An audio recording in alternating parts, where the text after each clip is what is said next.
अस्सलाम वालेकुम everyone, this is doctor Sahar Chawla right at your service. मैं अब आप लोगों को कुछ बेसिक ब्लड रिपोर्ट्स पढ़ना सिखाने लगी हूँ और हर हफ्ते हमारी 6 वीडियोस नई तो लगती ही हैं 100%। उसमें से 2 वीडियोस में आपको ज़रूर आपकी बेसिक जो प्रोफाइल होता है एलएफटीज़, आरएफटीज़, थायराइड, ये सब कुछ लिपिड प्रोफाइल, HbA1c किस तरह आपने सब कुछ पढ़ना है मैं आप लोगों को सिखाऊंगी। तो ये वीडियो एलएफटीज़ के बारे में है। एलएफटीज़ को मैंने 2 हिस्सों में डिवाइड किया है और ये 2 वीडियोस इसी के बारे में होंगी। वीडियोस आप लोगों ने ध्यान से सुननी है क्योंकि हर हफ्ते एक बार मेरा लाइव सेशन हुआ करेगा जिसमें मैं अपनी वीडियोस से मुतल्लिक आप लोगों से सवाल जवाब किया करूंगी और जो पहले 3 लोग उन सवालों के सही जवाब देंगे उनके घर मैं फ्री उनके एड्रेस पर अपनी brand Holistic Wisdom by Sahar Chawla के प्रोडक्ट्स गिफ्ट भेजा करूंगी। और ये इंसेंटिव सिर्फ इसलिए है ताकि आप लोग सीखें, पढ़ें, सुने और अपने नॉलेज में इजाफा करें और अपने आप को नुकसानात से बचा सकें। एलएफटी की जब हम बात करते हैं तो इसमें जो हमारे पास बेसिक मार्कर्स होते हैं, एएलटी होता है, एएसटी होता है, एलेनिन ट्रांसअमाइनेज, एस्पार्टेट ट्रांसअमाइनेज, जीजीटी होता है, गामा ग्लूटामाइल ट्रांसअमाइनेज, सारा पढ़ना अभी मैं आपको सिखाती हूँ।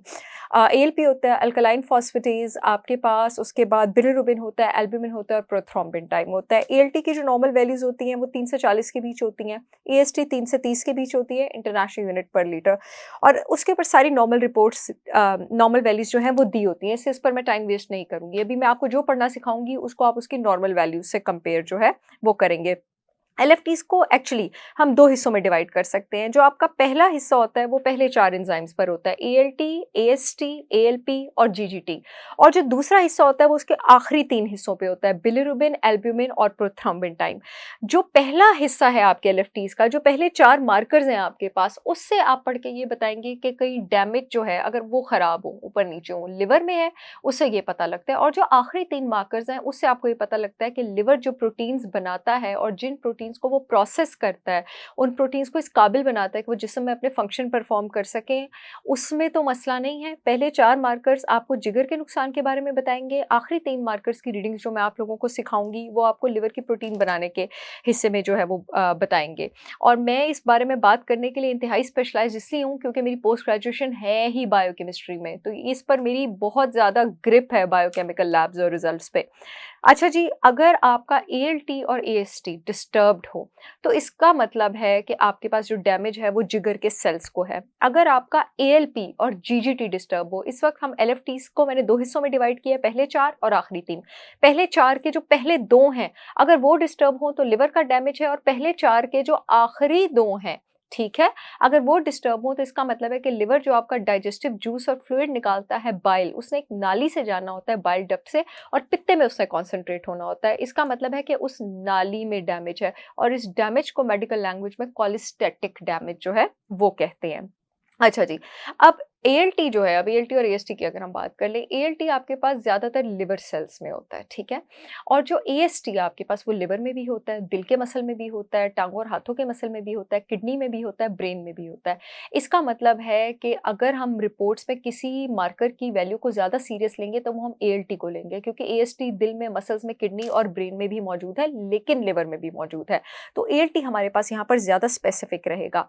एक और चीज़ जो आपने खुद से कैलकुलेट करनी है वो आप एएलटी और एएसटी का रेशियो कैलकुलेट करेंगे। अगर आप एएलटी को ऊपर रखेंगे, एएसटी को नीचे रखेंगे, इसकी तकसीम कर देंगे कैलकुलेटर पे। अगर आपका एएलटी एएसटी से ज़्यादा है इसका मतलब है कि डैमेज आपके लिवर में है, और अगर इस तकसीम में कैलकुलेटर में आपका एएसटी एएलटी से ज़्यादा आया तो आपके पास या अल्कोहलिक हेपेटाइटिस है, शराब पीने से जो लिवर डैमेज होता है वो है, या लिवर सिरोसिस है जो लिवर की आखिरी स्टेज होती है डैमेज की, या ये भी हो सकता है कि मसला दिल में हो, किडनी में हो और ब्रेन में हो, क्योंकि एएसटी मैंने पहले ही बताया है कि उन जगहों पर भी मौजूद है लिवर के अलावा, क्योंकि और अगर एएसटी के लेवल एएलटी से ज़्यादा है तो ये वाली प्रॉब्लम भी हो सकती है।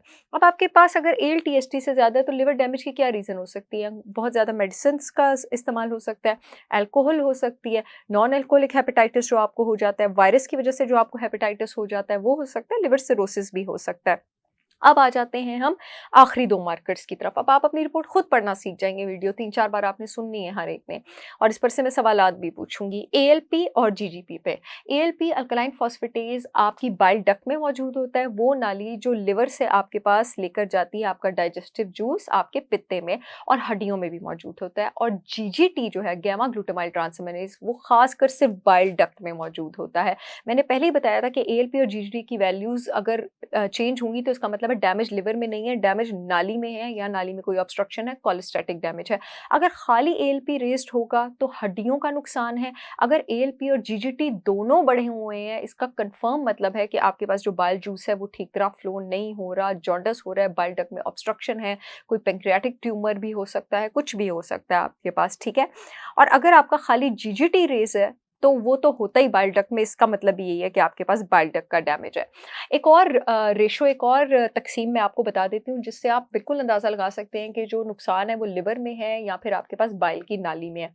एएलटी पहला मार्कर और एएलपी जो तीसरा मार्कर है एलएफटी पे, उनकी आपने तक़सीम करनी है। अगर एएलटी के लेवल अपने नॉर्मल से 10 गुना ऊपर हैं और एएलपी के अपने नॉर्मल से 3 गुना नीचे हैं, तो उसका मतलब है जिगर का नुकसान है। और अगर एएलटी के लेवल अपने नॉर्मल से 10 गुना से नीचे हैं और एएलपी के 3 गुना से ऊपर से नीचे हैं, उसका मतलब है कि नाली में नुकसान है। अब बताएं, किसी डॉक्टर के पास जाने की ज़रूरत है? आपको सारा बता दिया है। एक मैं आप लोगों को वीडियो में बात बताती चलूँ कि लिवर को डिटॉक्स करने के लिए, उससे बाइल फ्लो अच्छी करने के लिए मेरी brand Holistic Wisdom by Sahar Chawla ने लिवर डिटॉक्स पाउडर लॉन्च किया है। लिवर डिटॉक्स पाउडर में मैंने 7-8 विदाउट साइड इफेक्ट ऐसी हर्ब्स डाली हैं। प्रोडक्ट्स मेरे सारे पाकिस्तान की हर अथॉरिटी से अप्रूव्ड हैं, जो कि लिवर से बाइल की फ्लो को रेगुलेट करती हैं। जैसे इसमें मिल्क थिसल है, इसमें फैनल है, इसमें त्रिफला पाउडर है और भी आयुर्वेदिक हर्ब्स हैं। अगर आपके एलएफटीज में कोई प्रॉब्लम आती है, आप लोगों ने मेरे लिवर डिटॉक्स का 1 टीस्पून नीम गर्म पानी में सुबह खाली पेट रोज़ लेना है। उसके साथ-साथ अगर आपको जिस तरह से मैंने बताया आपकी बाइल की नाली वाले रिजल्ट्स में प्रॉब्लम आती है, एएलपी और जीजीटी में, जो प्रोडक्ट्स आप मेरे ऑर्डर करेंगे, आप लोग मेरा गट रिपेयर पाउडर ऑर्डर करेंगे, सेब का सिरका ऑर्डर करेंगे, करेला ऑर्डर करेंगे, आप लोग मेरा स्वांजना ऑर्डर करेंगे और उसके साथ आप अदरक ऑर्डर करेंगे। ये सारी चीज़ें मैंने क्यों कही हैं लिवर डिटॉक्स के साथ भी, ये सारी बाइल की फ्लो को रेगुलेट करती हैं। आपकी बाइल की नाली में अगर ऑब्स्ट्रक्शन बहुत बड़ी नहीं है, तो वो डेफ़िनिटली इन प्रोडक्ट्स के इस्तेमाल से आपके पास निकल जाएगी। अब एलएफटीज़ का जो दूसरा हिस्सा है, वो मैं अगली वीडियो में बताऊँगी, जो इन्हीं कपड़ों में होगी। मेरे प्रोडक्ट्स परचेज़ करने के लिए आप लोग www.holisticwisdombysaharchavla.com पे जा सकते हैं। पूरे मुल्क में शिपमेंट हो रही है। जो यूट्यूब वाली ऑडियंस है, येलो पट्टी में लिंक आ रहा है, वहाँ से परचेज़ कर सकते हैं। जो फेसबुक वाली ऑडियंस है, अपॉइंटमेंट्स वाले फ़ोन नंबर के नीचे लिंक आ रहा है, वहाँ से परचेज़ कर सकते हैं।